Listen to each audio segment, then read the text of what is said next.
عوف بن مالک بن طفیل بن حارث نے بیان کیا، وہ رسول اللہ صلی اللہ علیہ وسلم کی زوجہ مطہرہ عائشہ رضی اللہ عنہا کے مادری بھتیجے تھے۔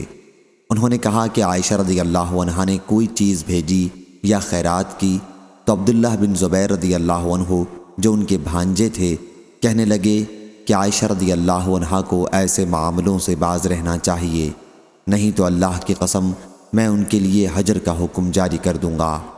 ام المومنین رضی اللہ عنہا نے کہا، کیا اس نے یہ الفاظ کہے ہیں؟ لوگوں نے بتایا کہ جی ہاں۔ فرمایا، پھر میں اللہ سے نظر کرتی ہوں کہ ابن زبیر رضی اللہ عنہ سے اب کبھی نہیں بولوں گی۔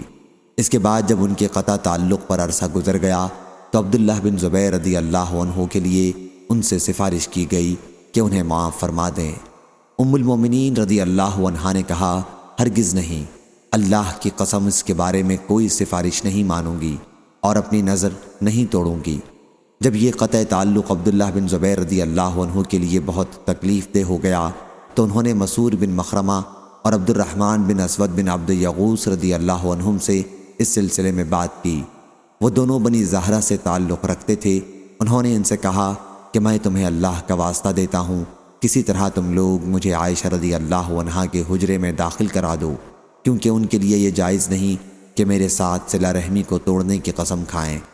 چنانچہ مسعور اور عبد الرحمن رضی اللہ عنہ دونوں اپنی چادروں میں لپٹے ہوئے عبداللہ بن زبیر رضی اللہ عنہ کو اس میں ساتھ لے کر آئے اور عائشہ رضی اللہ عنہا سے اندر آنے کی اجازت چاہی اور عرض کی کہ السلام علیکم ورحمۃ اللہ وبرکاتہ، کیا ہم اندر آ سکتے ہیں؟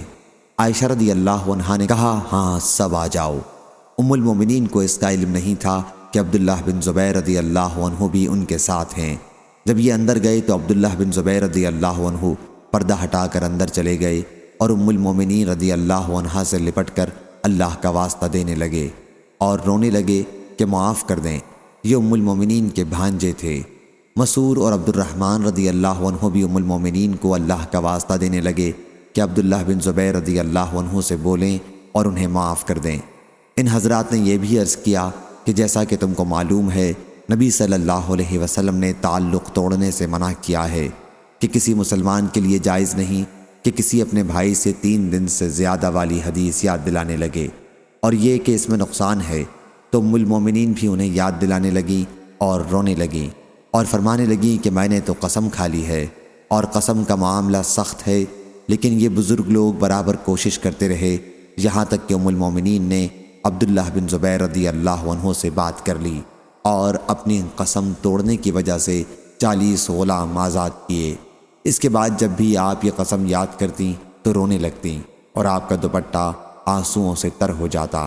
صحیح بخاری حدیث نمبر 6073، 6074، 6075۔